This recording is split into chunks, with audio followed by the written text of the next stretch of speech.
박근혜 전 대통령 재판이 42일 만에 재개됐지만 박 전 대통령이 출석하지 않아 20분 만에 끝났습니다.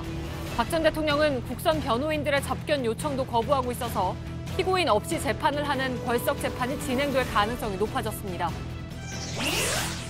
우병우 전 민정수석의 아들 병역 특혜 의혹에 대해 감찰을 벌였던 이석수 전 특별감찰관이 오늘 오전 수석 재판에 나와서 당시 의혹은 명백한 특혜였다고 보고받았다고 증언했습니다.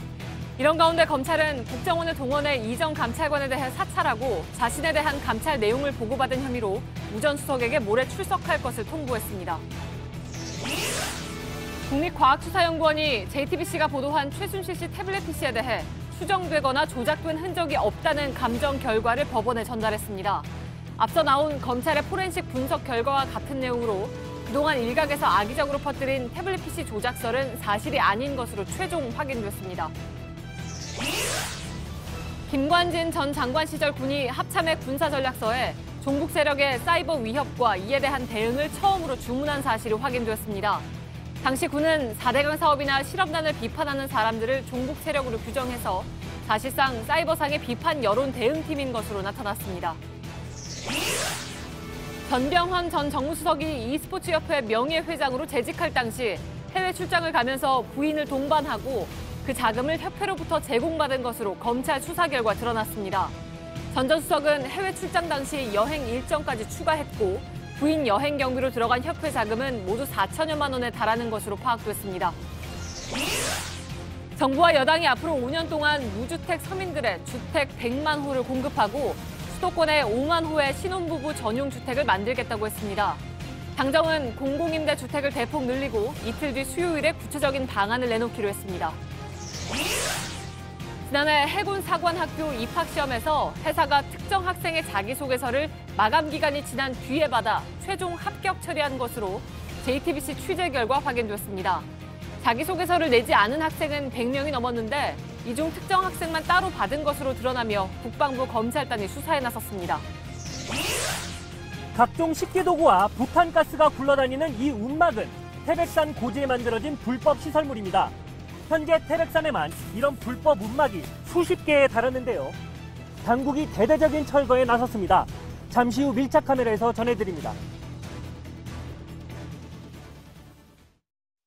수소, 우주의 75%. 그 무한한 수소로 자동차를 달리게 하다. 현대자동차. 예, 시청자 여러분, JTBC 뉴스룸을 시작하겠습니다. 박근혜 전 대통령 재판이 42일 만에 재개됐지만 20여 분 만에 끝났습니다. 박 전 대통령이 건강상의 이유로 재판 출석을 거부했기 때문입니다. 구치소 측의 의견서를 본 재판부는 출석을 못할 정도의 건강 상태는 아니기 때문에 정당한 불출석 사유가 안 된다고 결론 냈습니다. 재판부는 내일도 박 전 대통령이 출석하지 않으면 궐석 재판을 할지 여부를 결정하겠다고 했습니다. 궐석 재판을 할 경우에 피고인에게 매우 불리하다는 점을 박 전 대통령에게 다시 설명을 하겠다고 했지만 박 전 대통령이 생각을 바꿀 가능성은 거의 없어 보입니다. 박 전 대통령은 새로 선임된 국선 변호인들의 접견 요청도 거부하고 있는 상황입니다. 먼저 김나한 기자의 보도입니다. 42일 만에 열린 박근혜 전 대통령 재판은 피고인석은 빈 상태에서 국선 변호인단만 출석해 진행됐습니다. 박 전 대통령이 오늘 아침 건강상 문제로 출석이 어렵다는 불출석 사유서를 재판부에 제출했습니다. 또 구치소 측은 박 전 대통령이 재판에 출석하지 않겠다는 의사가 명확해 강제로 데려오기 곤란하다는 보고서를 재판부에 보내왔습니다. 결국 재판 20분 만에 재판부가 궐석 재판 진행 여부를 내일 결정하겠다며 마무리됐습니다. 다만 재판부는 박 전 대통령에게 궐석 재판을 할 경우 방어권 행사에 불이익이 있을 수 있다고 알린 후 심사숙고할 시간을 주겠다고 했습니다. 형사소송법상 구속된 피고인이 정당한 사유 없이 출석을 거부하고 교도관에 의한 인치도 불가능하면 궐석 재판을 할 수 있도록 하고 있습니다.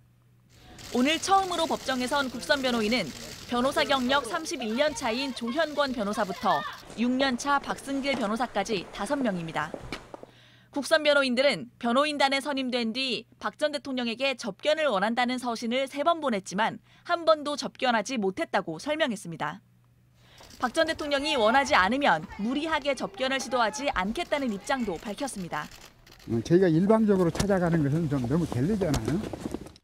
지난달 25일 선임된 국선 변호인단은 이달 초 12만 쪽이 넘는 사건 기록을 넘겨받고 20여일 동안 재판을 준비해왔습니다.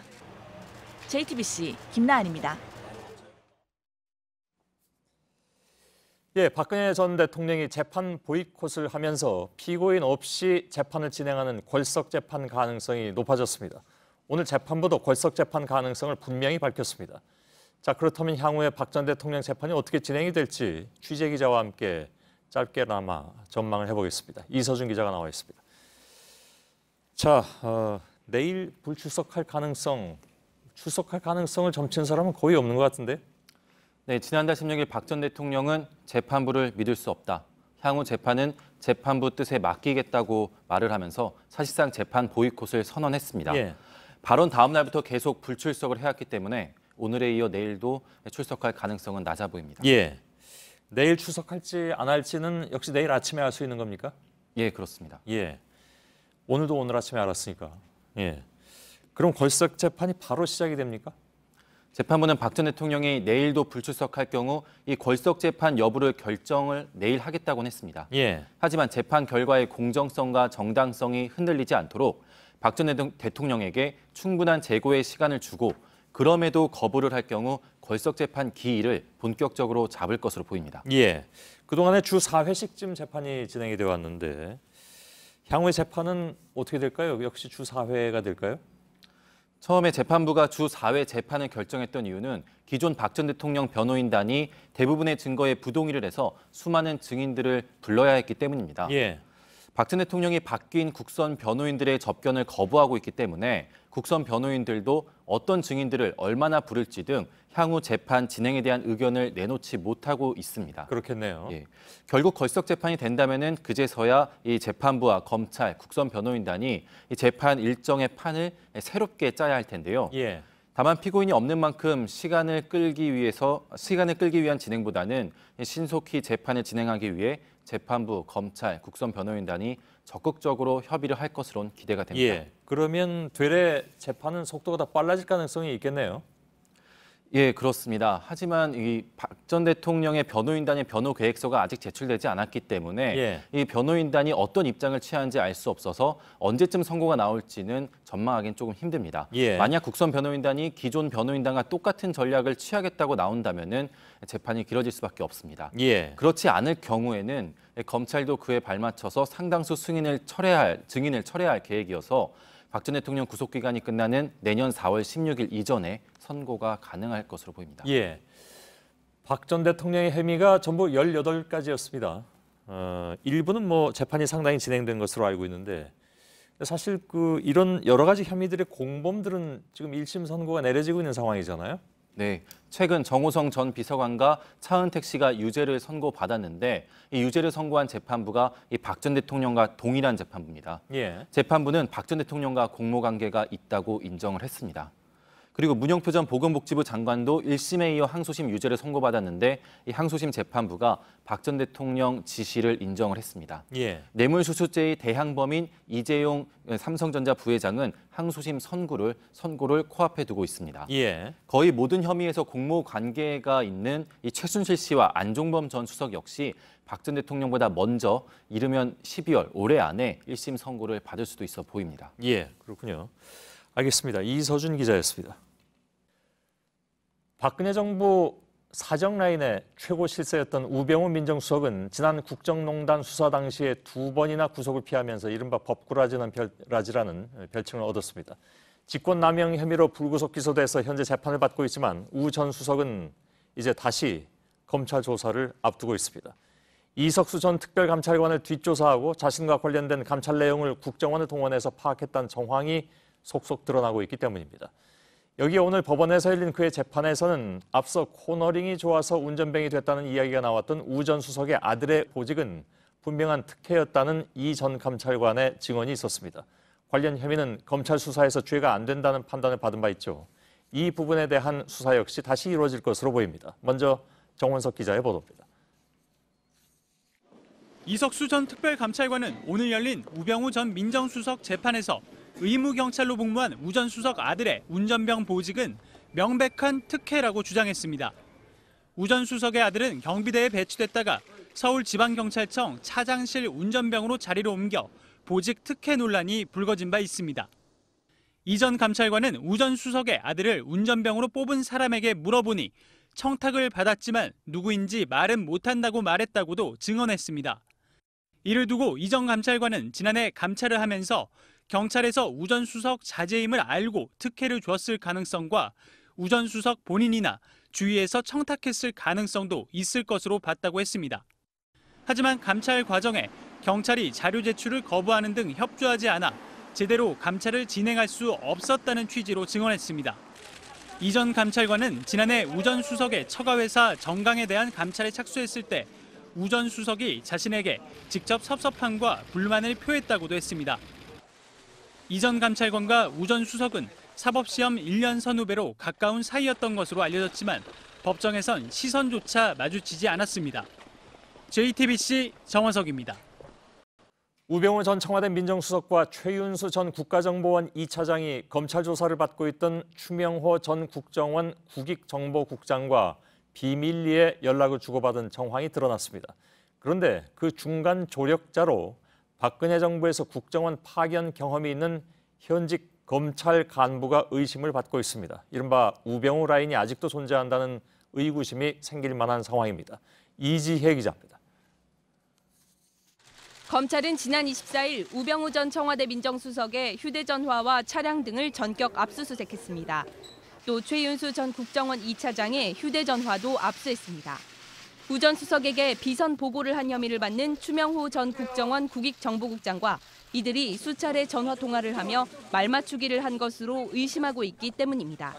검찰은 최근 추 전 국장에 대한 수사 직후 현직 검찰 간부 김모 차장검사가 이들 사이에 연락책 역할을 한 정황을 포착했습니다. 추 전 국장이 지난달 블랙리스트 작성과 실행 혐의로 검찰 조사를 받으며 김 차장검사에게 조사 중간에 전화를 걸어 상황을 전달한 걸로 보고 있습니다. 추 전 국장의 전화를 받은 김 차장검사는 다시 최 전 차장과 우 전 수석의 변호인에게 연락을 했다는 겁니다. 추 전 국장이 전화한 김 검사는 박근혜 정부에서 국정원에 파견돼 고 변창훈 검사의 후임 법률보좌관을 지낸 바 있습니다. 이에 대해 김 차장 검사는 기자단에게 문자 메시지를 보내 친분이 있던 분들과 안부 차원의 전화 통화를 한 사실은 있지만 증거인멸의 통로는 사실 무근이라고 해명했습니다. 검찰은 어제 최 전 차장을 소환 조사한 데 이어 우 전 수석에게 29일 출석할 것을 통보했습니다. JTBC 이지혜입니다. 지난주에 법원은 김관진 전 장관을 석방했습니다. 사이버사 댓글 부대를 주도했다는 혐의 내용에 다툴 여지가 있다는 것이 그를 풀어준 이유 중에 하나였습니다. 그러나 김 전 장관이 해명해야 할 내용이 추가로 드러났습니다. 합참의 군사전략서와 국방대학교의 보고서에 정부를 비판하는 사람들을 종북 세력으로 규정하고 군이 민간 사이버 요원을 활용해서 대응해야 한다는 내용이 확인됐습니다. 김관진 씨가 국방부 장관일 때 만들어진 문서들입니다. 유선희 기자입니다. 합참은 김관진 장관 재임 시절인 2013년 말 우리 군의 작전 전력 기획에 근거를 제공하는 합동군사 전략서를 만들면서 전에 없던 사이버 위협을 추가했습니다. 군이 사이버 대응 능력을 키워야 한다는 건데 국방부 직할기관인 국방대의 보고서를 이론적 근거로 인용했습니다. 그런데 국회 국방위 김종대 의원실을 통해 입수한 국방대 보고서엔 진보 진영을 종북으로 몰아가는 내용이 곳곳에서 발견됩니다. 발간사엔 진보 정권이 등장해 북한의 숨통이 트였고 북한이 심리전을 구사할 기회를 잡게 됐다면서 진보를 가장한 종북 세력이 온 오프라인에서 북한에 동조하고 있다고 적혀 있습니다. 본문엔 국내 북한 동조 세력이 30만에서 50만 명, 잠재적 종북 세력이 300만 명이라면서 4대강 사업이나 반값 등록금 등 이명박 정부의 정책에 반대하는 움직임엔 북한이 개입했다고 주장합니다. 이런 이유로 군이 사이버전 대응 능력을 강화해야 한다고 결론짓습니다. 김 전 장관이 직접 서명한 사이버사 문건과 똑같은 논리입니다. 김 전 장관이 직할기관인 국방대를 통해 논리를 만들고 이를 합참을 통해 댓글 공작의 근거로 삼도록 한 것 아니냐는 새로운 의혹이 제기되고 있습니다. JTBC 유선입니다. 박근혜 정부 당시에 국정원 특활비 1억 원 수수 혐의를 받고 있는 자유한국당 최경환 의원이 소환에 응하지 않겠다고 오늘 검찰에 통보했습니다. 자유한국당은 때맞춰서 오늘 특검 법안을 발의했습니다. 최 의원 사건을 특검이 수사하도록 하면서 검찰 수사를 거부할 명분을 만들어준 셈입니다. 정치권에서는 이른바 방탄 특검 법안이라는 비난이 쏟아졌습니다. 윤영탁 기자입니다. 자유한국당이 국정원과 검찰에 특수활동비 부정 유용 사건 등을 수사하기 위한 특검법을 발의했습니다. 최경환 의원이 연루돼 논란이 됐던 박근혜 정부 시절 특활비를 수사 대상에 포함했습니다. 정우택 원내대표는 특검법 제출이 최경환 구하기가 아니라고 말했습니다. 특정 인물만 놓고 하면 또 나중에 다른 말이 나올 수 있으니 이걸 이번 조사할 때 같이 전부하자. 이건 개인을 놓고 특검법을 발의하는 게 아니라는 것을. 친박계 김태흠 최고위원도 누구 하나 보호하려고 한 것은 아니라고 주장했습니다. 그러나 한국당은 특검법 발효 전까지 검찰 수사 중단 촉구를 당론으로 정했습니다. 최경환 방탄법이라는 비판이 나오는 이유입니다. 특검 법안 제출과 거의 동시에 최 의원도 검찰에 불출석 의사를 통보했습니다. 특검 법안 제출은 한국당을 제외하고는 모두 반대 입장입니다. 통과되기 어려운 법안을 정쟁의 지렛대로 삼아 검찰의 독립적인 수사에 딴죽을 걸고 이전 정권의 범죄를 은폐하기 위한 시도입니다. 최 의원이 계속 소환에 응하지 않으면 정부가 국회에 체포 동의안을 상정해 표결 처리해야 하는데 한국당은 특검 법안을 앞세워 맞설 것으로 예상됩니다. JTBC 윤영탁입니다. 전병헌 전 청와대 정무수석이 해외 출장에 아내를 동반하면서 관광 일정을 추가하고 관광비까지 e스포츠협회 자금으로 지급한 것으로 파악됐습니다. 검찰은 전 수석에 대한 보강 수사를 한 뒤에 영장 재청구를 검토할 방침입니다. 한민영 기자입니다. 지난 2014년 11월 전병헌 전 수석은 국제 e스포츠 연맹 업무로 아제르바이잔 바쿠로 해외 출장을 떠났습니다. 국제 e스포츠 연맹에서 개최한 월드 챔피언십이 아제르바이잔에서 열려 연맹 회장 자격으로 참석한 겁니다. 그런데 당시 전 수석이 사용한 해외 출장비 800여만 원이 연맹 자금이 아닌 e스포츠 협회 자금으로 지급된 것으로 파악됐습니다. 당시 전 수석은 e스포츠 협회 명예회장이었습니다. 특히 전 수석은 당시 출장에 아내와 함께 갔는데 이틀 동안 러시아 모스크바 여행 일정을 추가하고 아내의 관광 경비 900여만 원도 협회 돈이 사용된 걸로 조사됐습니다. 검찰은 2014년부터 2015년까지 약 1년 동안 전 수석이 자신의 출장비 2천여만 원과 아내의 관광 경비 4천여만 원 등 모두 7천여만 원을 협회 자금으로 사용한 걸로 보고 있습니다. 검찰은 국제 e스포츠 연맹과 e스포츠 협회가 서로 다른 단체인 만큼 전 수석이 e스포츠 협회 자금을 횡령한 걸로 판단했습니다. 검찰은 보강 수사를 통해 전 수석에 대한 영장 재청구를 결정할 방침입니다. JTBC 한민용입니다. 네, 북한군 병사 오모 씨가 판문점 공동경비구역을 넘어온 지 2주가 지났습니다. 송영무 국방부 장관이 오늘 JSA 현장을 찾았는데 주변 건물과 나무에 총격전 흔적이 고스란히 남아있고 남북 간 팽팽한 긴장감도 여전했습니다. 오 씨는 움푹 패인 곳에 쓰러진 덕분에 북측의 조준 사격을 피한 것으로 확인됐습니다. 김민관 기자입니다. 2주 전 총격전이 벌어진 JSA 자유의 집 부근입니다. 건물 및 화강암이나 철제 부석 건물에는 총알 구멍 5개와 총알이 뚫고 지나간 탄흔이 보입니다. 총알이 스쳐간 향나무에도 날카로운 자국이 그대로 남아 있습니다. 총상을 입은 채 군사분계선을 넘은 북한군 병사 오모 씨는 움푹 들어간 곳에 쓰러진 덕분에 나머지 총탄을 피한 것으로 확인됐습니다. 북한군 병사들한테도 안 보이는 저 장소인데 걔가 살으려고 거기에 탁 빠진 데 들어가 있는 거야. 송영무 국방부 장관과 취재진이 JSA를 방문하자 북측 경계병은 긴장의 끈을 늦추지 않았습니다. 권총을 찬 경계병 3명이 서성이고 언덕 위 초소 아래 있는 병사는 감시 장비를 들고 끊임없이 우리 측을 주시합니다.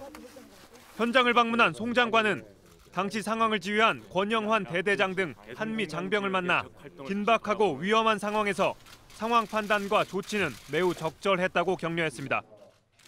JTBC 김민관입니다. 네, 인도네시아 발리 아gung 화산의 화산재가 7,000m 넘게 치솟으며 분화 양상이 심상치가 않습니다.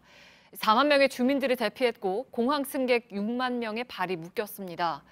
아시아 주요 지역으로 항공 대란이 확산할 것으로 보입니다. 연지환 기자입니다. 시커먼 화산재가 끊임없이 뿜어져 나옵니다. 강은 화산재와 뒤섞여 흘러내립니다.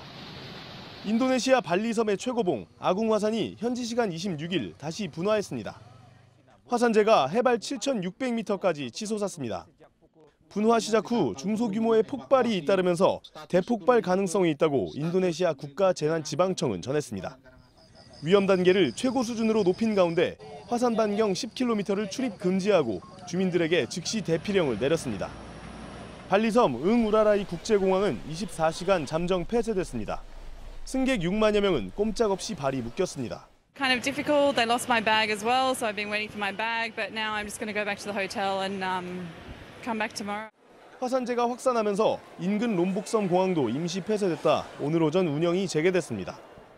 우리 외교부는 한국인 20여 명이 롬복섬에 관광 목적으로 체류 중인데 접수된 피해는 현재까지 없다고 설명했습니다. 인천공항에서도 오늘 출발 예정이었던 발리행 비행편이 모두 결항됐습니다. JTBC 연지환입니다.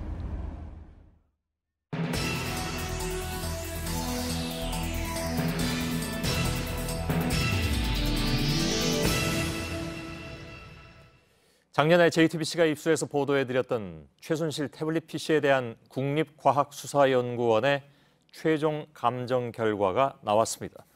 국과수는 태블릿 PC에 대한 조작과 수정은 없었다는 결론을 법원에 통보했습니다. 태블릿 PC의 동선과 정호성 전 비서관의 진술 그리고 그 안에 있던 국가기밀 자료를 토대로 최순실 씨가 실제 사용자라고 못 박았던 검찰의 결론을 국과수가 최종적으로 확인해 준 것입니다. 이른바 태블릿 PC 조작설은 태블릿을 본 적도 없고 사용하지도 못한다던 최순실 씨의 주장이 친박단체에서 극우 매체 그리고 정치권까지 이어지면서 지난 1년 동안 사실인 양 퍼져나갔습니다. JTBC는 물론 검찰과 법원, 또 한국 디지털 포렌식 학회, 그리고 이제 국과수까지 나서서 사실이 아니라고 입증을 한 것입니다. 물론 국과수 결론이 나와도 태블릿 PC에 대한 조작설은 끊이지 않을 것입니다. 어찌 보면 태블릿 PC 보도가 박근혜 전 대통령의 탄핵과 구속으로 이어지게 만든 이른바 스모킹건이었기 때문일 것입니다. 앞으로 저희는 검찰과 국과수의 결론을 바탕으로 태블릿 PC 조작설에 대해서는 법적으로 대응할 방침입니다. 먼저 태블릿 PC에 대한 조작과 수정이 없었다고 밝힌 국과수의 감정 결과를 임지수 기자가 보도해드리겠습니다. 법원이 JTBC가 보도한 태블릿 PC에 대한 감정을 국립과학수사연구소에 의뢰한 건 지난 9일입니다. 검찰 포렌식 분석 결과 해당 태블릿 PC는 최순실 씨가 사용했던 것으로 확인됐지만 최 씨 측이 이를 못 믿겠다며 반발했기 때문입니다. 오늘 검찰이 전달받은 국과수 감정 결과는 기존 검찰의 결론과 같았습니다. 먼저 최순실 씨 셀카와 친척들 사진에 대해선 최 씨 측이 사후에 옮겼다고 주장한 것과 달리 해당 태블릿 PC로 촬영된 것으로 확인됐습니다. 최 씨 측이 수정 불가능한 이미지 파일이었다고 주장한 드레스덴 연설문은 이메일로 다운받은 문서 파일로 역시 조작 가능성이 없다고 결론냈습니다. 태블릿 PC 속 일부 한글 파일이 JTBC 발견 이전에 열람된 것처럼 기록된 것도 해당 프로그램이 한국 시각보다 9시간 느린 영국 그리니치 표준시로 표시돼 생긴 착오란 점도 재확인했습니다. 또 JTBC가 태블릿 PC를 입수한 지난해 10월 18일부터 31일 사이 만들어져 수정된 파일이 150여 개 존재하는 것으로 확인됐는데 이는 대부분 태블릿 PC 전원을 켜거나 어플리케이션을 작동하는 것만으로도 생성될 수 있는 파일이라고 설명했습니다.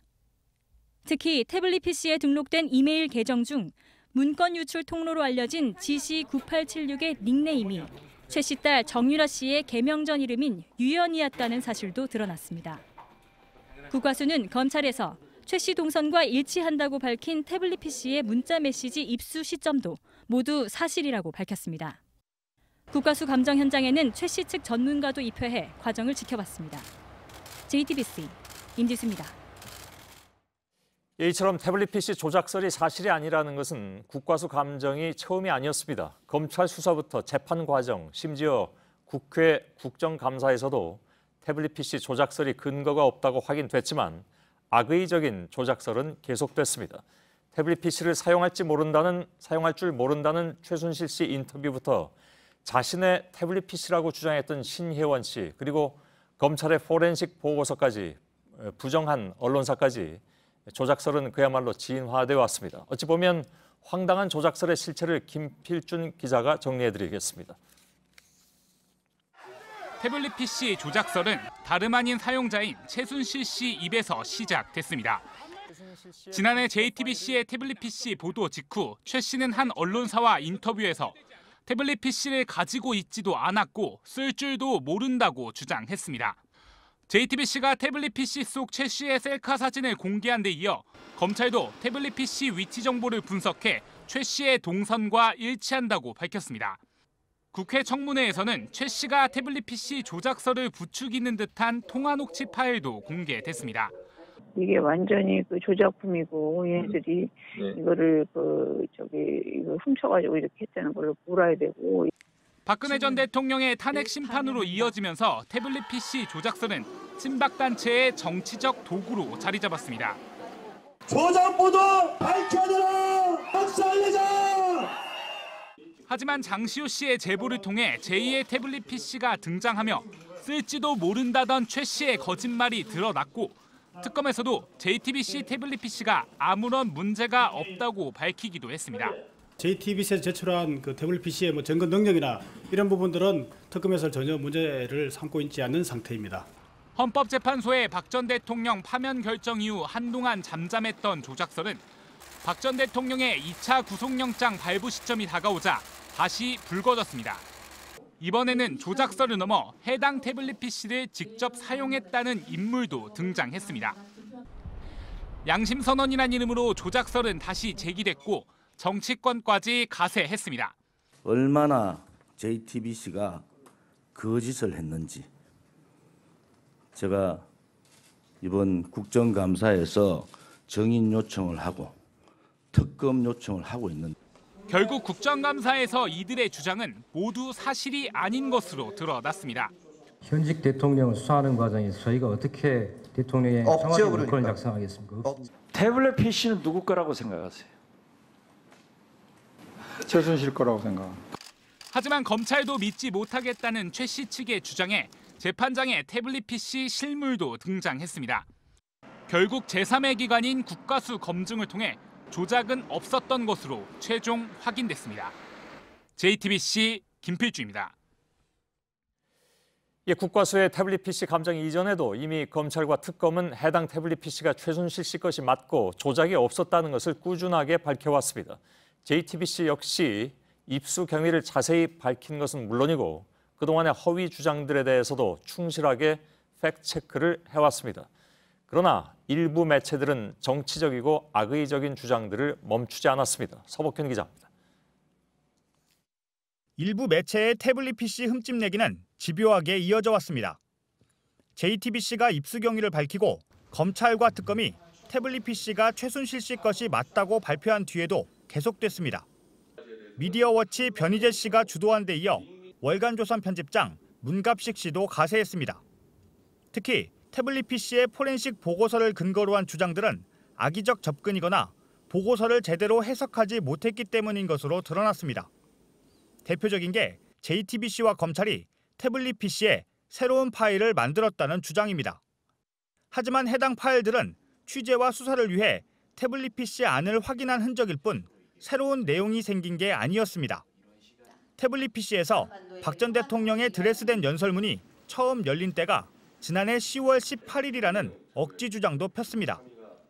하지만 보고서에도 해당 연설문은 최 씨가 사전에 받아본 시점인 2014년 3월 27일에 태블릿 PC에 다운로드된 것으로 돼 있습니다.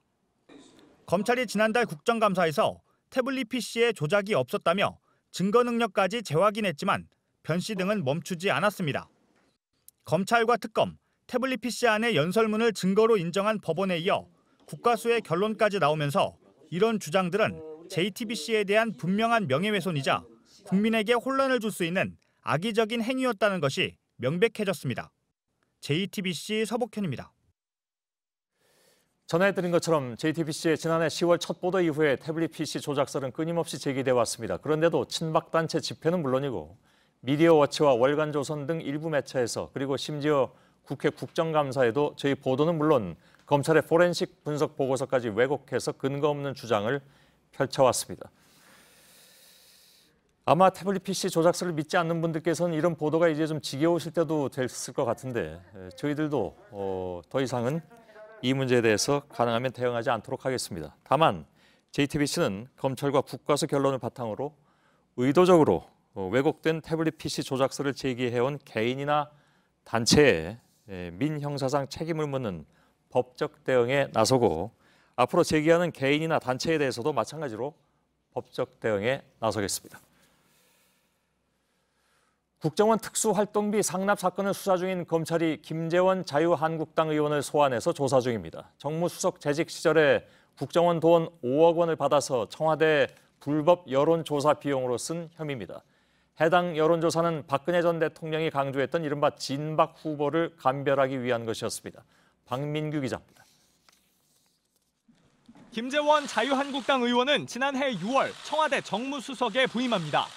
취임 2달 뒤인 8월 정무수석실은 국정원 특수활동비 5억 원을 받습니다.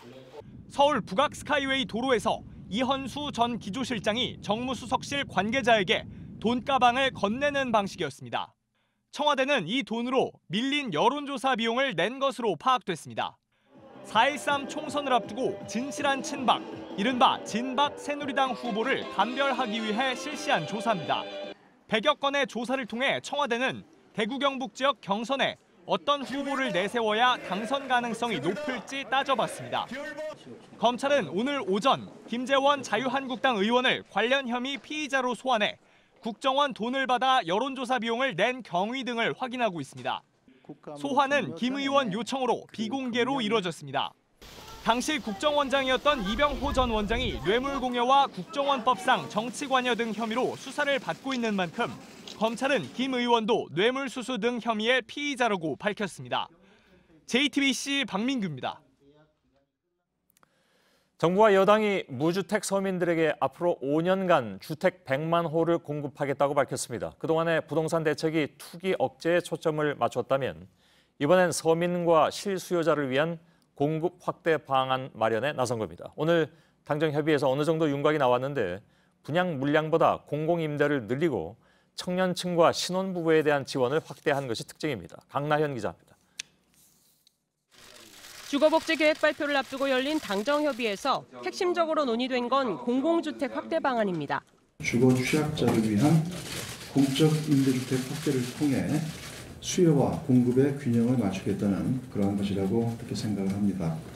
무주택 서민에게 공공임대 65만 호를 비롯해 총 100만 호의 주택을 공급하겠다는 겁니다. 이 가운데 5분의 1은 집이 없는 39살 이하 청년층 몫입니다. 신혼부부에겐 시세 80% 수준으로 신혼희망타운 7만 호를 공급하는데 수요가 많은 수도권에 5만 호를 공급합니다. 임대주택 지원 대상도 혼인 5년 이내 자녀가 있는 부부에서 혼인 7년 이내 무자녀 부부와 예비부부까지 넓히기로 했습니다. 기확보한 공공택지 외에 공공주택지구를 신규 개발하여 부지를 추가 확보하기로 하였습니다. 정부가 고령자의 주택을 사서 청년에게 임대하고 매각한 대금을 연금으로 지급하는 방안도 마련됩니다. 이번 주거복지계획의 구체적 내용은 내일 모레 관계부처가 함께 발표합니다. JTBC 강나현입니다.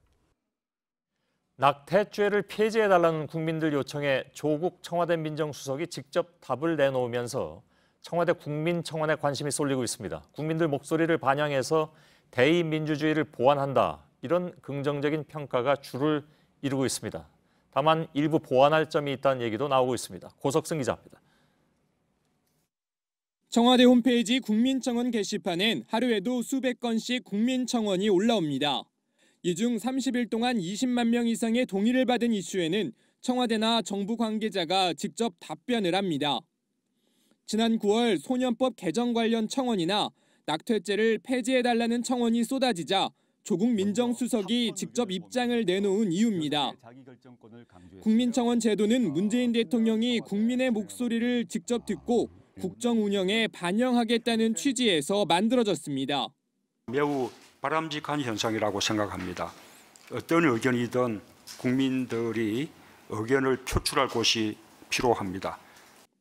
문 대통령은 기준에 못 미치더라도 관련 조치들이 이뤄지는 경우 정부가 성실하게 설명하라고 당부했습니다. 국민과 직접 소통을 늘린다는 점에서 긍정적이란 평가가 많지만 부작용에 대한 염려도 나옵니다. 주제를 제한하지 않다 보니 사회적 갈등을 유발하거나 상식에 반하는 청원도 눈에 띕니다. 청와대가 답변하기 난감한 경우도 상당수 있습니다. 청와대 측은 대국민 소통 창구라는 성격을 유지하면서 동시에 개선 방안을 고민해보겠다고 밝혔습니다. JTBC 고석승입니다. 예, 청와대 국민청원 가운데 가장 주목받은 것 중에 하나는 역시 낙태죄 폐지 문제입니다. 낙태죄 폐지를 요구하는 국민청원이 지금 20만 건을 넘어선 상황입니다. 사실 이 낙태죄는 지금 사문화된 것이나 마찬가지긴 한데 어제 청와대는 일단 사회적인 논의가 필요하다고 답했습니다. 오선민 기자입니다. 오랜 기다림 끝에 임신한 A씨는 뱃속의 아기에게 장애가 있다는 진단을 받았습니다. 불법이라고 수술하면 안 된다고. 다 모든 거는 부모 책임이라는 거잖아요. 결국 현금 500만 원을 내고 중절 수술을 선택했습니다. 의료기록이 안 남아야 되고 시장에서 저희 막 후려 친다 막 이런 말 있죠. 돈으로만 보고 막 그렇게 얘기를 하고. 임신 중절을 찾는 여성은 A씨뿐만이 아닙니다. 포털 사이트에는 당일 수술, 당일 퇴원 등을 내세우는 병원 광고를 쉽게 찾아볼 수 있습니다. 현행법상 모두 불법입니다. 낙태죄를 처벌하는 경우는 연간 20여 건 미만이고 임산부의 경우는 대부분 선고유예를 받고 있어서 사실상 처벌되지 않고 있습니다. 자연유산 유도약 판매도 엄연히 불법이지만 구매 대행 사이트를 통해 활발히 유통되고 있습니다. 식품 전문증이 불특혜 배워있어야 되고요. 가격은 70만 원이에요. 4시 전까지 주문하시면요. 예약증 받을 수 있어요.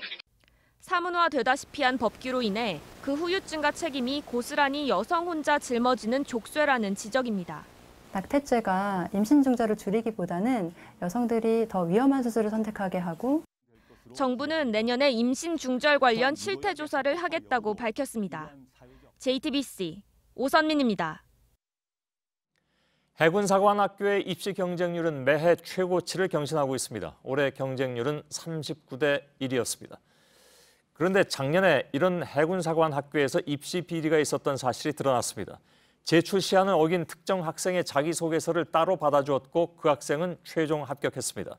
윗선 개입 의혹이 불거지고 있는 가운데 국방부 검찰단이 직접 수사에 나섰습니다. 김혜미 기자의 단독 보도입니다. 지난해 해군사관학교에 응시한 A군은 마감일안에 자기소개서를 내지 않았습니다. 탈락 사유에 해당합니다. 그런데 회사 측이 A군에게 메일로 자기소개서를 보내라고 연락을 해왔습니다. 제출 시한이 사흘이 지난 뒤였습니다.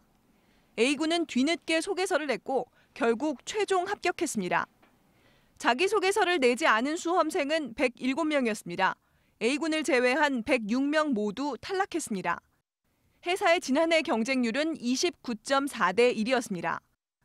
해군 헌병단은 조사 끝에 사관학교 평가관리실장이었던 이모 중령이 A군의 소개서를 추가로 받으라고 실무진에 지시했다는 진술을 확보했습니다. 하지만 이 중령이 왜 A군에게 특혜를 줬는지에 대해선 의문을 남겼습니다. 윗선 개입 의혹도 제기되고 있습니다. 중령만 믿고 이 범행에 가담을 했을까? 실제로 이 중령을 넘어서는 그 누군가가 있을 수 있다라는. 국방부 검찰단은 해당 사건을 해군 검찰단으로부터 넘겨받아 본격적인 수사에 착수했습니다.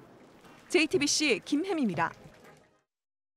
네, 인천 월미 테마파크에서 놀이기구가 파손되며 타고 있던 2명이 떨어져 다쳤습니다. 2달 전 저희 JTBC가 안전 문제를 지적했던 그 놀이기구입니다. 최하은 기자입니다.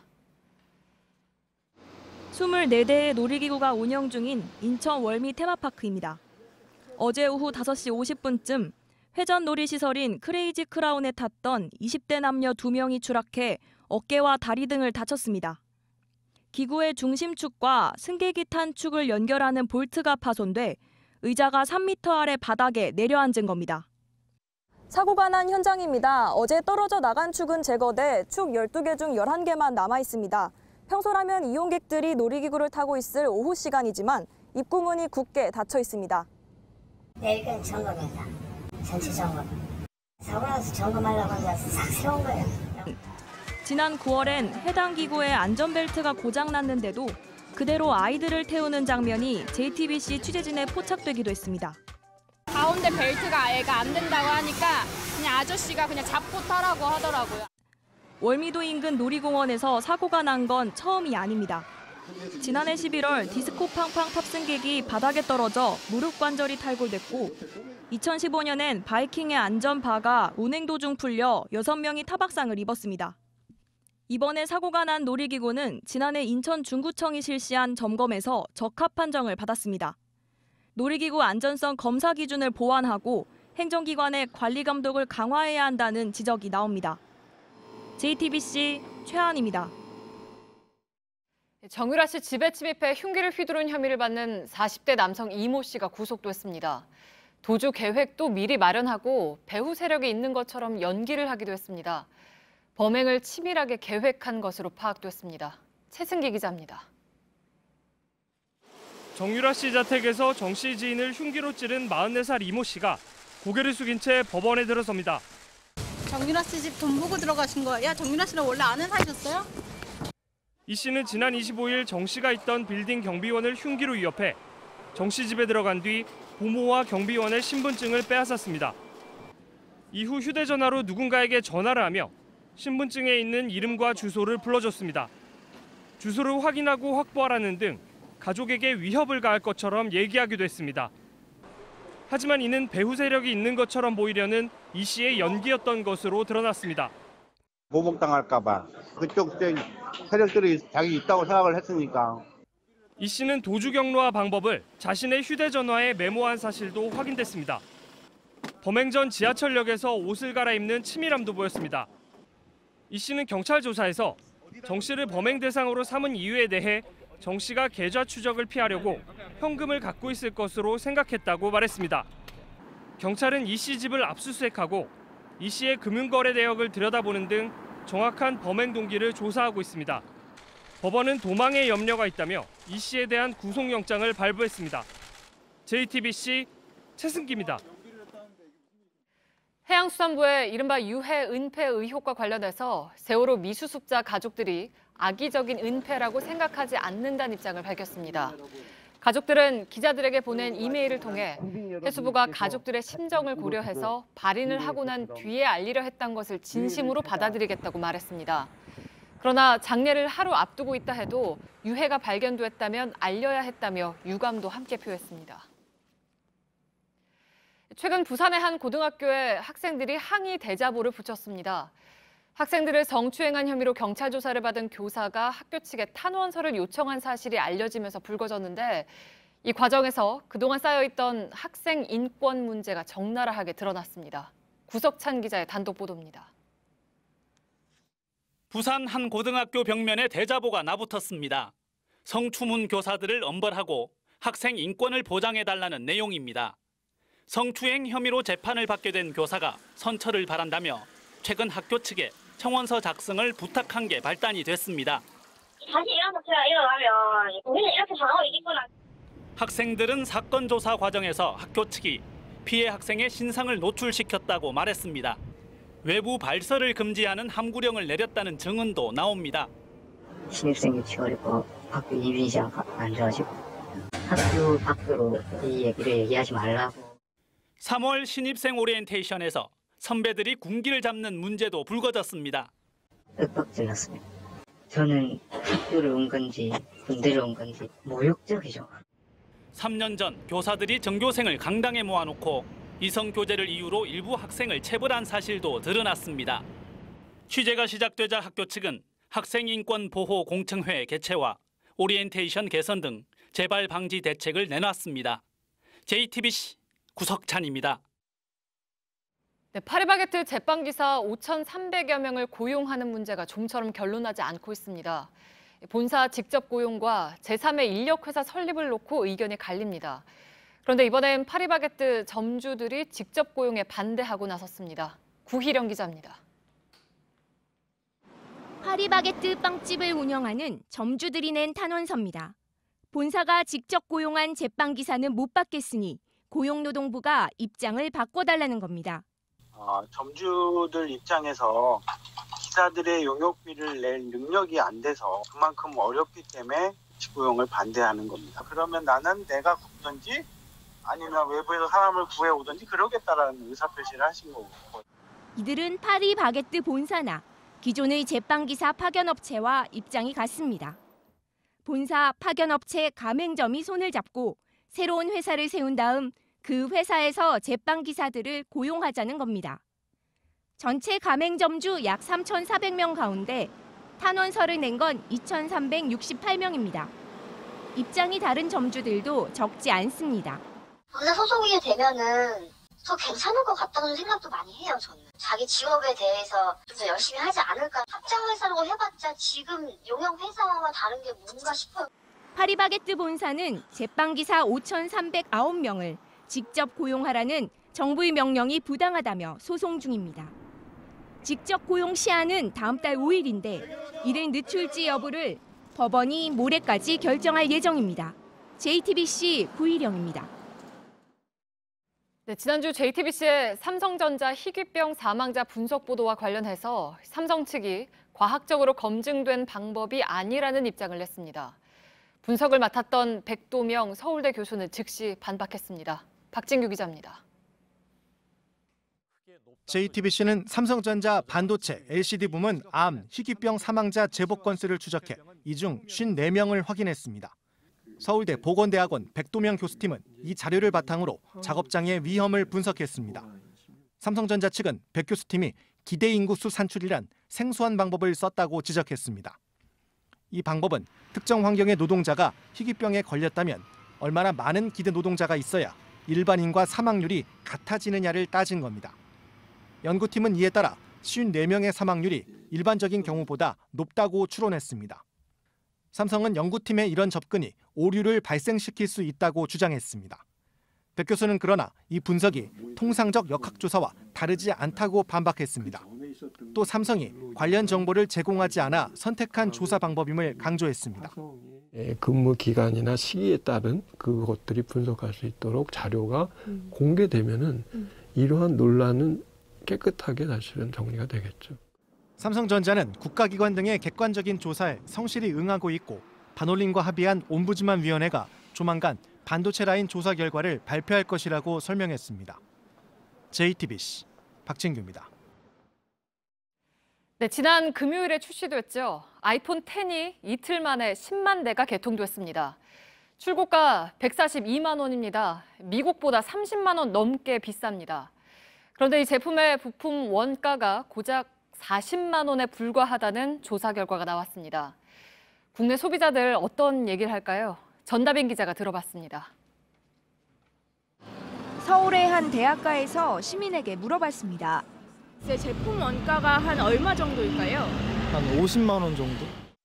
70, 80, 90까지는 괜찮은 것 같아요. 글로벌 시장 조사 기관인 IHS 마켓이 아이폰 X의 부품 원가가 약 40만 원이라고 발표하며 논란이 일고 있습니다. 좀 놀랐어요. 많이 별로였어요. 진짜 샀는데 이 정도일 줄은 몰랐어요. 아니요, 전혀 못했어요. 지금 제가 80만 원으로 생각했는데 40만 원에 2배 가격이니까. 게다가 한국 출시 가격은 미국보다 약 30만 원 이상 비싸서 국내 소비자 불만이 더 커지고 있습니다.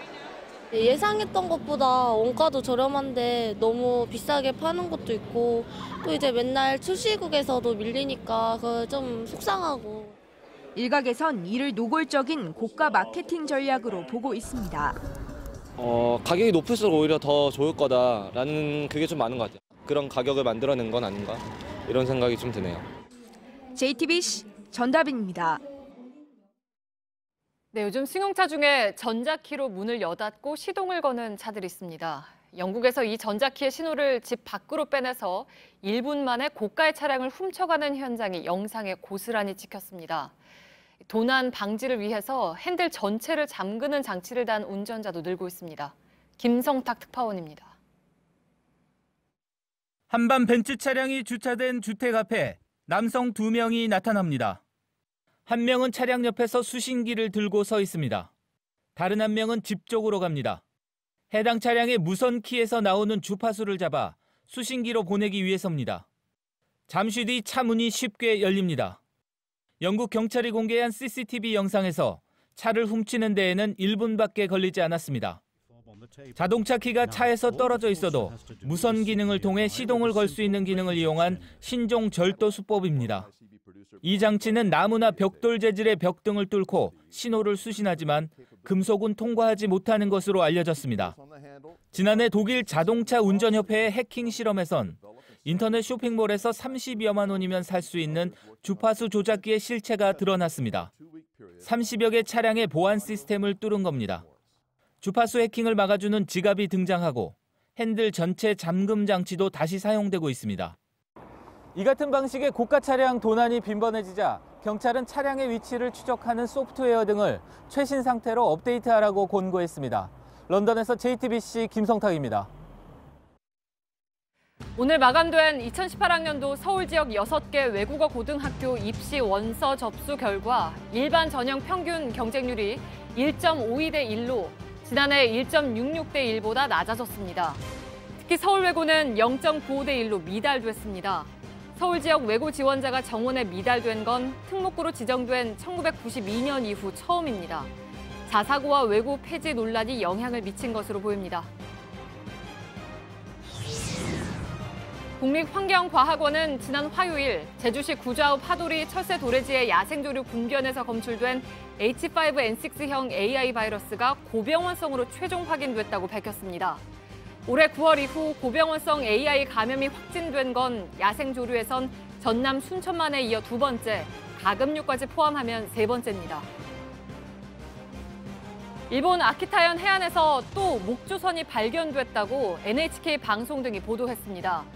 배 안에 일부 백골화가 진행된 시신 8구가 있었으며 배의 국적은 불분명한 것으로 알려졌습니다. 배가 발견된 곳은 지난 목요일 북한 국적으로 추정되는 남성 8명이 표류하다 구조된 곳에서 약 70km 떨어진 지점입니다. 어제 오후 6시쯤 서울 대치동 빌라 앞에서 이혼 소송 조정 중인 부인을 흉기로 찔러 살해한 24살 조모 씨가 현장에서 붙잡혔습니다. 조 씨는 범행 후 스스로 경찰에 신고했으며 얼굴을 보러 갔다가 우발적으로 찔렀다고 진술한 것으로 전해졌습니다. 경찰은 조 씨에 대해 구속영장을 신청할 계획입니다. 네, 교육부가 2022년부터 고교 학점제를 전면 실시하기로 했습니다. 연구 학교를 선정해서 내년부터 시범 실시를 합니다. 이렇게 첫 발을 떼긴 했지만 고등학교 수업이 입시와 밀접하게 연관돼 있는 만큼 풀어야 할 문제가 많습니다. 유한울 기자입니다. 고2 이과생인 고영석 군은 요즘 문과 과목인 경제 수업을 듣습니다. 일반 학교 같으면 어려운 일인데 학교에서 고교 학점제를 시범 도입하며 가능해졌습니다. 제가 어릴 때부터 경제 쪽에 흥미가 있었기 때문에 제가 좀 더 잘할 수 있는 과목에 선택할 수 있어서 좋았습니다. 교육부가 학점제를 오는 2022년까지 전국 모든 고등학교로 확대하기로 했습니다. 교육과정상 정해진 필수 과목만 듣고 나면 나머지는 진로와 적성에 따라 원하는 과목을 골라 들으면 됩니다. 또 출석 일수를 채워야 졸업하는 현재 시스템을 대학처럼 학점을 기준으로 바꾸는 것도 검토하고 있습니다. 이렇게 되면 조기 졸업이나 졸업 유예도 가능해집니다. 현장에선 기대와 함께 우려도 나옵니다. 대입제도나 현행 평가 시스템을 고치지 않으면 취지가 변질될 가능성이 크기 때문입니다. 나보다 성적이 좀 우수한 학생이 좀 몰린다. 그랬을 때 기피하는 현상. 반대로 이 과목을 해야 성적을 가장 잘 받을 수 있다. 이렇게 생각하는 학생도. 교원과 학교 시설을 늘리는 것도 필요합니다.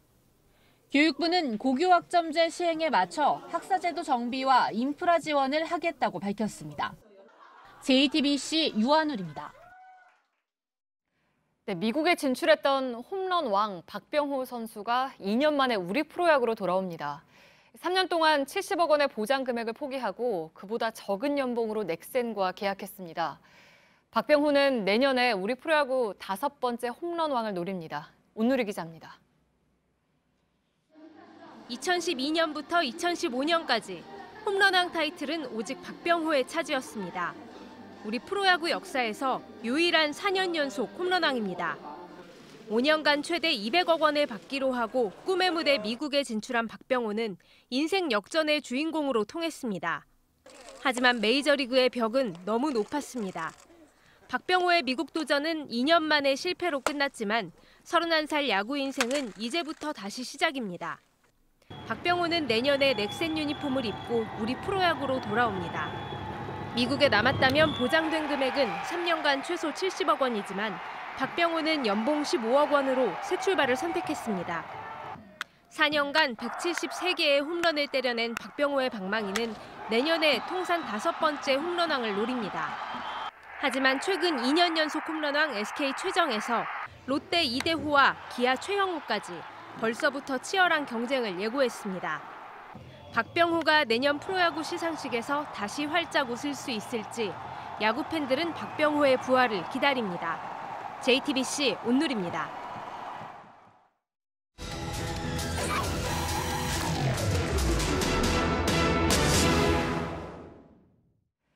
네, 오늘 밀착 카메라는 태백산에 다녀왔습니다. 만이산과 더불어서 예로부터 하늘에 제사를 지내는 장소가 되기도 했죠. 그런데 최근까지도 제사를 올리거나 아예 살림살이를 차린 움막들이 곳곳에 숨어 있습니다. 모두 국립공원 안에서 불법인 시설물입니다. 대대적인 철거가 시작됐습니다. 손광균 기자입니다. 삽과 망치를 들고 대형 마대까지 동여맨 대원들이 발걸음을 재촉합니다. 해발 1,500m가 넘는 태백산에 밤사이 20cm가량의 눈이 내리면서 앞을 보고 걸어가기도 평소보다 쉽지 않습니다.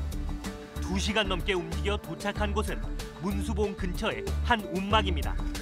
지난해부터 태백산 관리를 맡은 국립공원 사무소나 해당 지자체에 신고되지 않은 불법 시설물입니다. 철거 대집행이 시작됩니다. 2017년 11월 6일자 2차 행정대집행 계고를 통해 자진 철거토록 계고하였으나 기한 내에 이행하지 아니하였으므로 낡은 가스버너를 포함한 각종 폐기물을 담아 다른 장소로 이동합니다. 돌을 쌓아 만든 받침대 위에 나무로 움막을 올렸는데 20명에 가까운 대원들이 붙어봐도 철거는 1시간 넘게 걸립니다. 크고 견고한 움막들은 철거도 어렵습니다. 태백산 중턱에 있는 또 다른 움막입니다. 바깥에는 이렇게 불법 시설물이기 때문에 철거한다는 안내가 나와 있는데요. 원래는 기간 안에 자진 철거를 하라고 명령했지만 집주인도 파악되지 않고 움막 주인들이 버리고 갔기 때문에 이렇게 강제 철거를 하기 위해서 바깥에 붙여놨습니다. 겉에는 문짝도 있는데요. 주변에서 보이는 나무를 잘라서 만들었습니다. 이렇게 바깥쪽에는 손잡이와 자물쇠까지 달아놨고요. 안으로 한번 들어가 볼까요? 바깥에서 생각했던 것보다 좀 넓은 공간이 나오는데요. 끝에는 이렇게 나무를 잘라서 만든 받침대로 사용한 공간이 보이고요. 이쪽에는 거울도 걸려 있습니다. 그리고 벽에는 간이로나마 이렇게 창문도 만들어 놨는데요. 바닥을 보면 주로 식기류들이 많이 보입니다. 그릇 같은 식기류부터요. 또 이런 프라이팬도 보이고요. 그런데 가장 큰 문제는 이곳에 이런 부탄가스 캔들이 굴러다니고 있기 때문에 안전상으로도 상당히 위험할 수 있다는 겁니다. 현장 점검에 나섰던 대원들은 대부분의 움막에서 불을 피운 흔적이 발견됐다고 말합니다. 네, 겨울철에도 이제 따뜻하게 지낼 수 있도록 네, 아궁이에 불을 피운 것 같아요. 실제로 연기가 좀 피어오르는 정도는 봤습니다. 아예 난방시설과 방 여러 개를 따로 갖춘 곳도 있습니다. 부엌에는 깨끗한 물이 나오고 제사를 위해 마련된 공간도 있습니다. 대부분이 이렇게 기도터라든지 제단은 다 갖춰져 있습니다. 움막 주변에는 이렇게 화장실까지 만들어 놨습니다. 안으로 들어가 보면요. 가장 안쪽에 쓰고 난 쓰레기를 버리는 이 봉투가 하나 있고요. 그리고 그 옆으로는 이 휴지 거리대까지 만들어 놨습니다. 이 아래쪽에는 손을 씻거나 뒤처리를 하라고 물이 흐르고 있는데요. 이 물이 흐르게 만든 플라스틱 배관 파이프조차 모두 불법으로 설치된 것들입니다. 태백산 국립공원 사무소가 지난해부터 파악한 이런 불법 시설물은 44개에 달합니다. 아무래도 이제 불을 지피다 보니까 산불의 위험이 상존한다고 볼 수 있습니다. 음식물 쓰레기라든지, 그다음에 이제 그 용병 같은 경우를 이제 주위에다가 무분별하게 이제 그 방류하기 때문에 아무래도 환경 오염의 원인이 됩니다. 이달 말까지 집중 철거에 나서는 공원 사무소는 움막 주인이 파악될 경우 현행법에 따라 철거와 운반, 보관 비용 징수에 나설 계획입니다. 작은 움막 하나만 철거해도 이렇게 200kg이 넘는 폐기물이 나옵니다. 전체 철거는 내년 상반기에나 마무리될 예정인데요. 결국 일부의 이기심 때문에 우리 모두가 즐길 수 있는 자연만 수십 년째 상처받고 있습니다. 밀착 카메라 손광균입니다.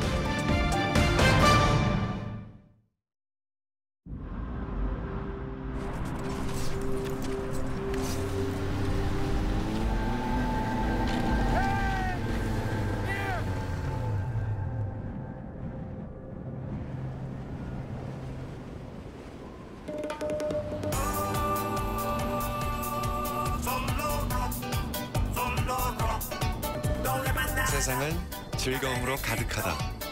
디스커버리 익스페디션.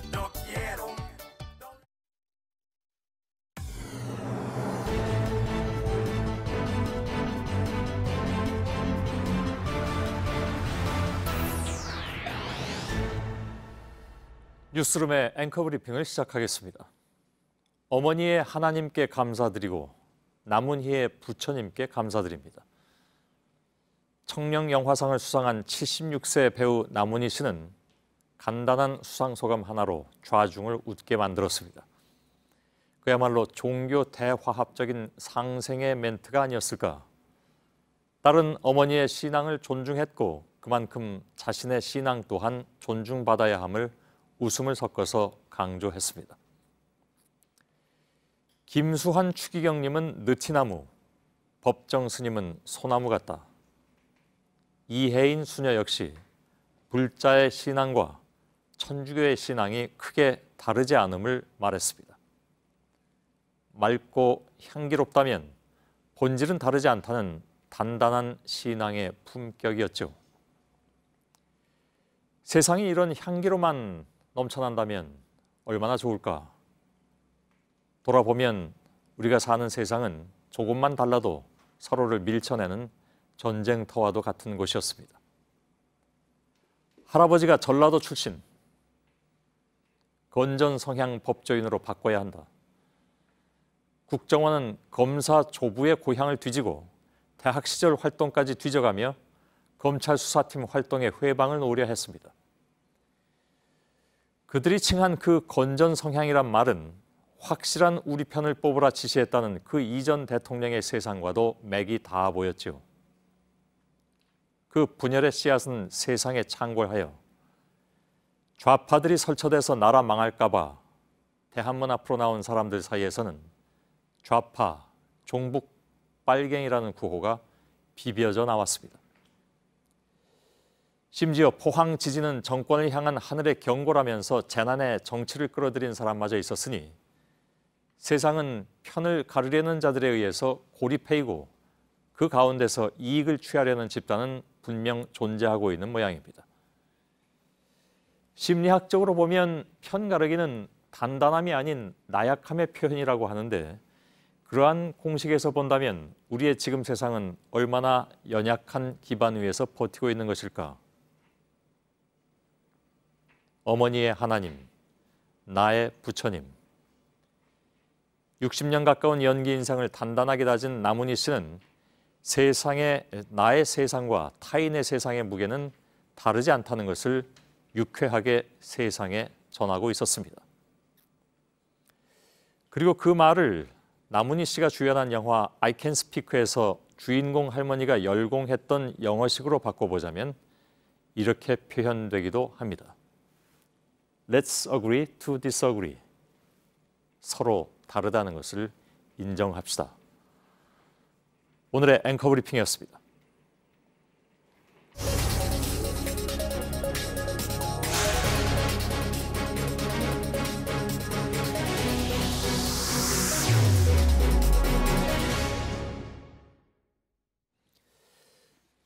방금 앵커 브리핑에서 종교 얘기를 예를 들어서 말씀드렸는데 오늘 2부에서 명성교회 얘기를 또 하지 않을 수가 없는 상황이 됐습니다. 부자 세습을 강행한 명성교회가 지난 24일에 첫 공식 입장을 내놨습니다.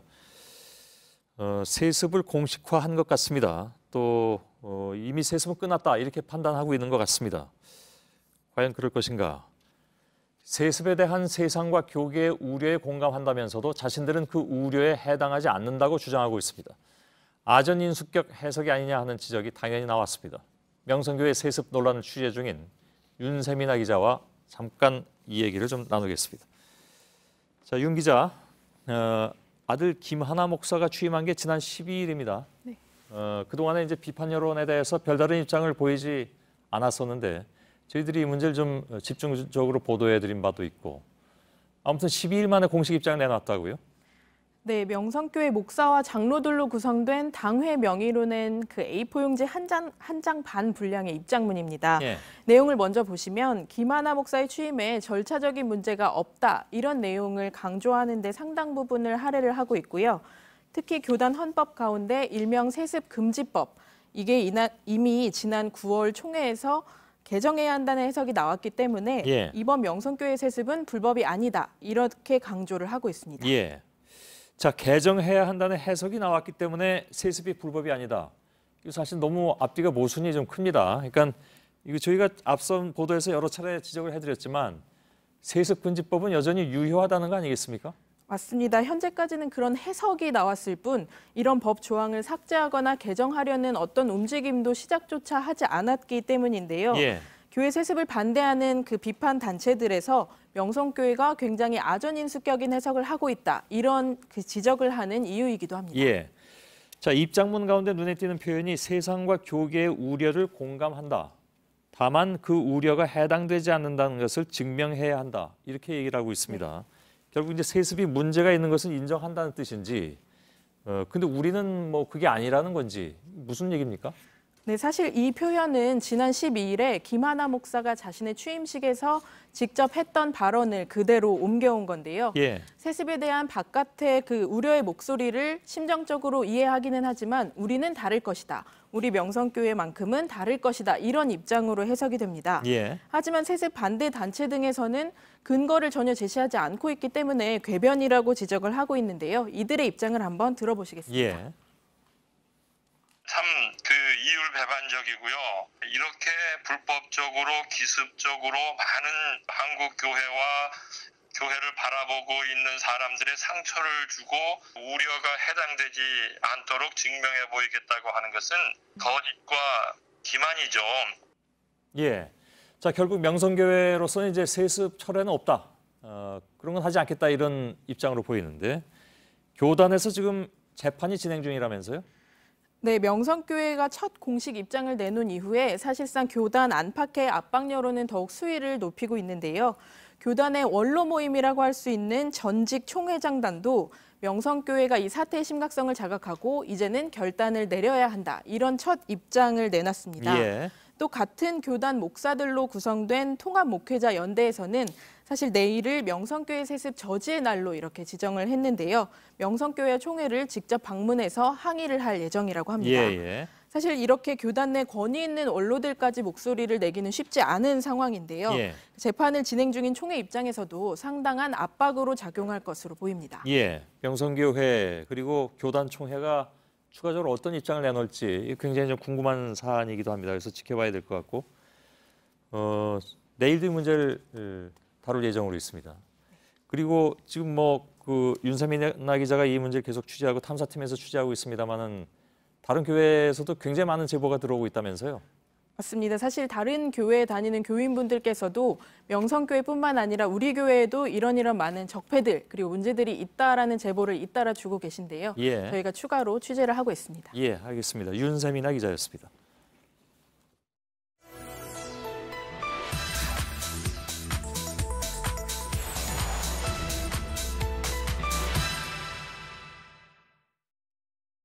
네, 충견도 모자라 맹견까지 풀려고 하는 것. 홍준표 자유한국당 대표 말입니다. 공수처가 정권의 하수인이 될 거라는 주장입니다. 세계 어느 나라에도 없는 공수처, 좌파 전위대 검찰청 음모, 역시 홍 대표 발언들입니다. 공수처 불가론의 근거로 제시된 이 주장들을 팩트체크해서 짚어보겠습니다. 오대영 기자, 다른 나라에서는 이런 제도가 없습니까? 여러 나라에서 유사한 기관을 운영하고 있습니다. 네. 미국부터 보겠습니다. 정부윤리청이 연방 공무원의 부패 예방을, 감찰국이 각 부처 공무 전반에 대한 조사를 합니다. 공직사회 내부 고발자 보호를 맡는 특별심사청도 있습니다. FBI가 있습니다. 그럼에도 불구하고 공직비리 전담기구를 이렇게 만들었습니다. 1974년 워터게이트 사건이 결정적인 계기였습니다. 호주도 유사한 제도가 있습니다. 반부패위원회가 고위공직자의 부패를 수사합니다. 홍콩에는 염정공서, 싱가포르엔 탐호조사국이 있습니다. 네, 이렇게 해외 사례들이 있는데 그러면 홍 대표 말의 취지는 이들 나라와 우리나라의 상황이 같지 않다, 뭐 이렇게 봐야 하는 겁니까? 물론 이들 나라마다 기소권은 있는데 독립적인 기관이 아니거나 그 반대의 경우도 있습니다. 네. 세부적으로는 내용이 조금씩 달랐습니다. 이에 대해서 국회 입법조사처는 소속이나 수사, 기소권 부여 등은 정치, 사회적 전통에 따라서 각기 다르다고 밝혔습니다.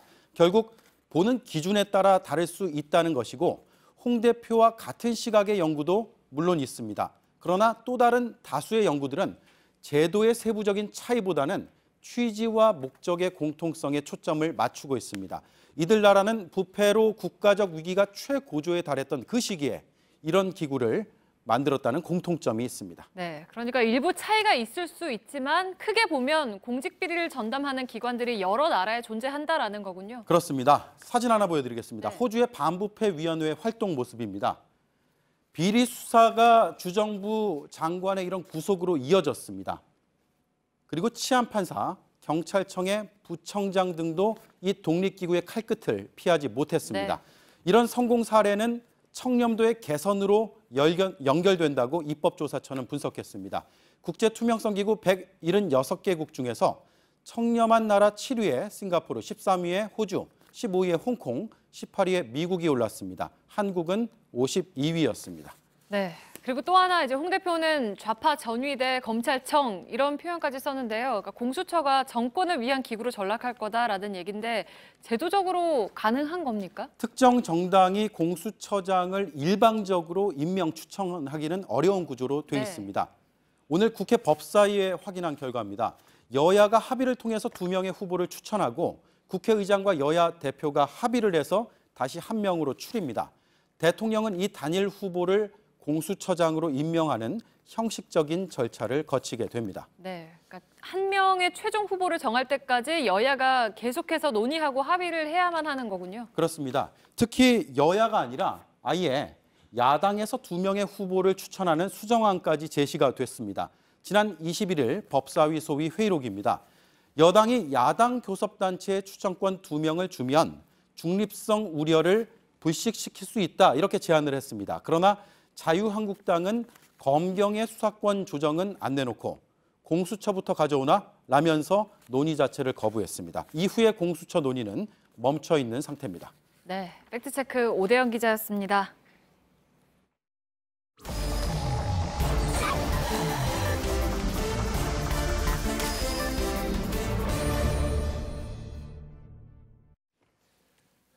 예, 비하인드 뉴스 시작하겠습니다. 박성태 기자가 나와 있습니다. 어서 오세요. 예. 첫 번째 키워드 열어보죠.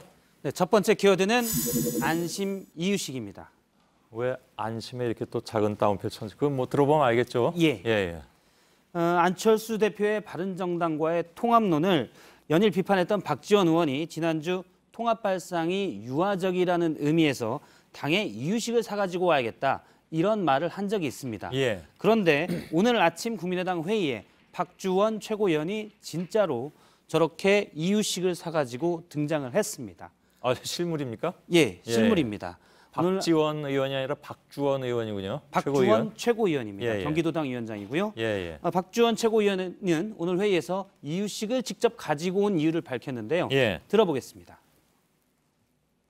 아기가 이유식을 잘 안 먹는다고 그 앞에서 다그치지 말고 가르치면서 기다려주라는 것입니다. 잘 납득이 안 돼서 제가 따로 물어봤었는데요. 이유를 물어보니까 박 최고위원에게? 예, 박지원 최고위원에게 물어보니까 그동안 박지원 의원이 뭐 구상유치, 이유식 같은 표현을 쓰면서 통합을 주장하는 안철수 대표 측이 정치적으로 미숙하다 이런 공격을 많이 했었는데 미숙하다고 공격만 하지 말고 선배들이 이유식을 주듯이 좀 가르쳐야 된다 이런 의미라고 합니다. 예. 그러면 이게 그 안철수 대표가 정치적으로 미숙하다는 것을 인정한다고 얘기하는 건가요? 따지고 보면 그렇게 되는 셈입니다. 박지원 최고위원이 자꾸 이유식을 언급하자 이 언급할 때 뒤에 안철수 대표의 표정이 처음엔 좀 웃다가 뒤에는 좀 굳은 표정으로 변했습니다. 오늘 저 현장에는 국회팀의 류정화 기자가 가 있었는데 제가 상세하게 표정을 물어보니 명확하게 답을 내릴 수 없는 애매한 표정이었다고 전해왔습니다. 그렇겠죠. 안 대표를 도와주자는 건지 지적하자는 건지 효과만 놓고 보면 의문인데요. 오늘 박지원 최고위원이 사온 이유식은 모 기업의 땡땡밀 이유식입니다. 9개월부터 생후 9개월부터 먹을 수 있다고 돼 있고요. 저렇게 포장지에 보면 안심 이유식이라고 써 있는데요. 박지원 최고위원은 이 안심이 안철수 대표의 마음 같다라는 표현이 마음에 들어서 저 제품을 골라왔다고 합니다. 박지원 최고위원의 생각에 이게 딱 알맞은 이유식이라고 생각했던 모양이죠, 여러 가지로. 그래서 저 표현도 도와주자는 건지 공격하자는 건지 역시 좀 애매했는데요. 어쨌든 오늘 아침 회의에서 국민의당은 또 내부 갈등을 노출시킨 데다 이유식까지 등장을 하자 최명길 의원이 한마디 했습니다. 직접 들어보겠습니다.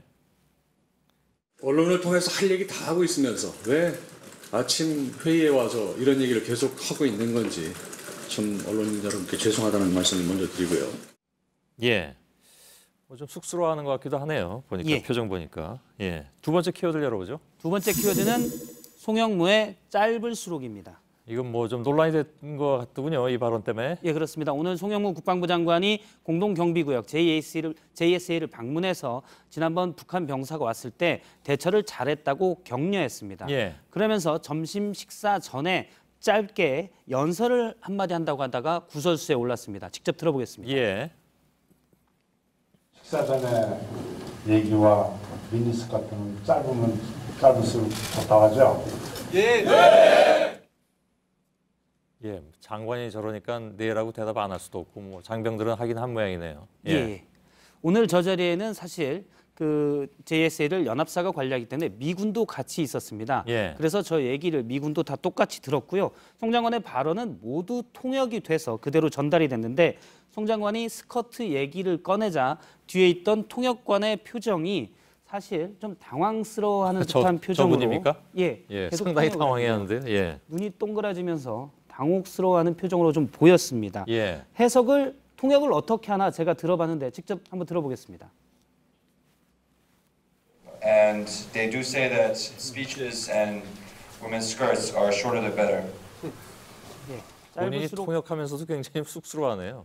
짧을수록 좋다는 말은 shorter the better라고 표현을 했습니다. 논란이 되자 송영무 장관은 뒤에 국방부에 돌아간 뒤에 늦게 오늘 JS에 좀 늦게 도착하다 보니 기다리는 병사들에게 미안해서 짧게 연설을 한다는 것이 부적절한 표현이 들어갔다라면서 사과했습니다. 아무리 그래도 글쎄요, 좀 저 발언은 좀 이해가 안 가는 그런 상황인 것 같습니다. 요즘 뭐 여러 가지 그 사과가 잦은 편이네요, 송 장관은. 며칠 전에도 소개를 했었는데요. 나흘 전에 국회에서 김진태 의원이 김관진 정 장관이 구속 적부심을 통해 석방된 데 대해 어떻게 생각하냐 소회를 묻자 다행이다라고 발언을 했다가 역시 부적절했다며 뒤에 사과했고요. 공사 구분이 안 된다고 그랬죠. 넉 달 전쯤에는 문정인 특보를 향해서 학자 입장에서 떠드는 느낌이지 안보특보나 정책특보로 생각되지는 않아 개탄스럽다라고 얘기했다가 뒤에 문 특보에게 사과했습니다. 세 번째 키워드를 보죠. 세 번째 키워드는 하루가 멀다 하고입니다. 며칠 전 나는 홍준표 대표의 부하가 아니라고 강변했던 자유한국당의 김태흠 최고위원이 오늘 홍준표 대표 면전에서 강하게 비판했습니다. 직접 들어보겠습니다. 대표께서 하루가 멀다 하고 당내 갈등을 유발하고 듣기에 민망한 표현을 하시는데 말씀을 신중하게 하실 것을 간곡히 요청드립니다. 예, 김태흠 최고위원이 문제 삼은 표현은 어제 홍준표 대표의 페이스북 내용인데요. 잠깐 보도록 하면 친박계를 향해서 정치보복 운운하지 않나, 홍준표 사당화 운운하지 않나, 참으로 가관이다 이런 표도 나왔고요. 예. 말미에 보면 한 조간신문 칼럼을 인용하면서 친박이 한국 보수의 기생충이다 이렇게 말하기도 했습니다. 예. 간접화법으로 친박들을 향해 어제는 기생충이라고 표현한 셈입니다. 예. 뭐 비유가 굉장히 여러 가지가 나왔습니다. 곤충부터 뭐 개, 기생충까지. 박성태 기자가 얘기한 표현에 따르면 뭐라고 그랬죠?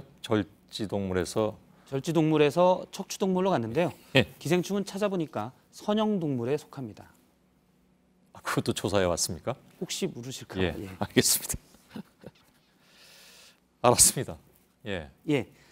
홍 대표가 바로 반격을 할지 싶었는데요. 홍 대표의 최측근으로 분류되는 이종혁 최고위원이 현장에서 대표에 대한 예의를 갖춰라라고 반박을 했습니다. 예. 홍 대표는 비공개 때 얘기하자고 했는데 참석자에 따르면 비공개 때 별 말은 없었습니다. 예. 대신 오후에 친박을 향해 강하게 다시 비판을 했는데요.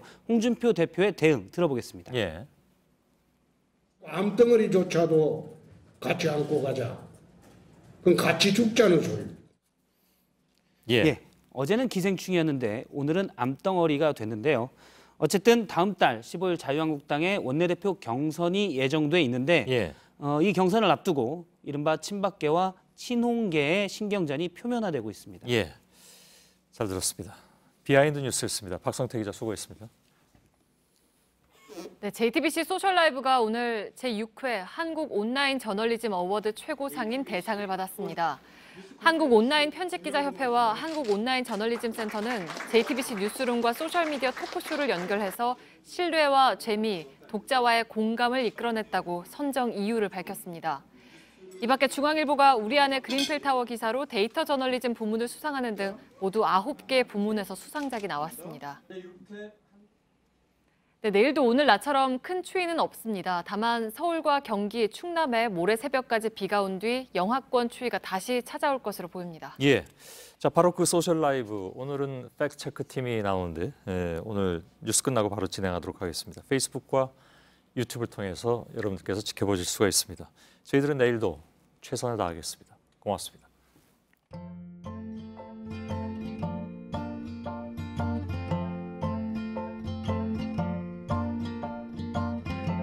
We take a chance from time to time and put our necks out on the line.